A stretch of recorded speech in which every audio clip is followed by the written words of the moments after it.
acreditar o que quiser. Bradesco oferece Jornal Nacional. Confusão no Tribunal do Júri em Minas Gerais.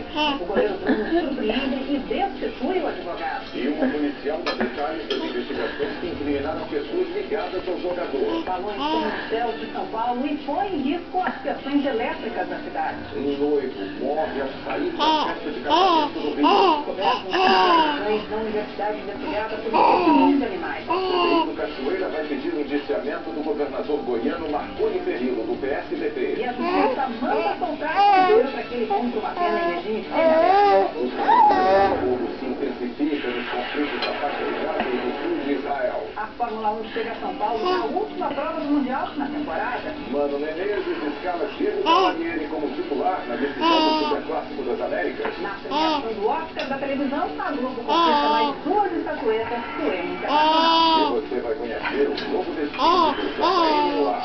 Agora, no Jornal Nacional.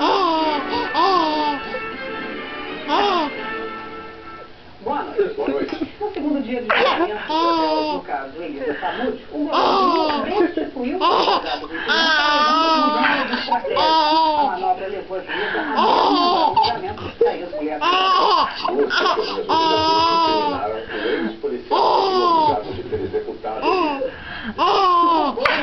Bruno e Macarrão saem cedo da penitenciária Nelson Hungria, na periferia de Contagem. Os carros entraram até a parte de trás dos polos. O mesmo local é Fernanda Casa. Antes de começar o julgamento, a juíza Marisa Daiane autorizou imagens do salão do júri. Bruno ficou ao lado de Daiane e Macarrão no banco de trás. Só depois Fernanda foi autorizada a entrar.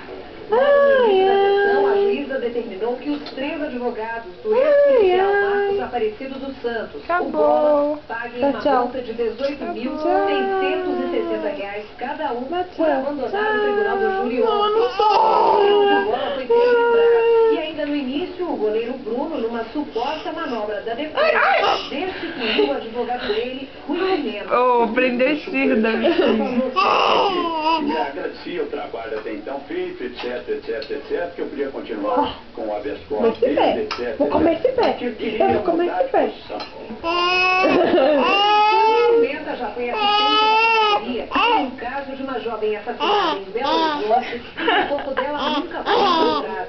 E agora, a juíza defendia a tese de que sem corpo, sem vestígios e sem um testemunho de credibilidade, não há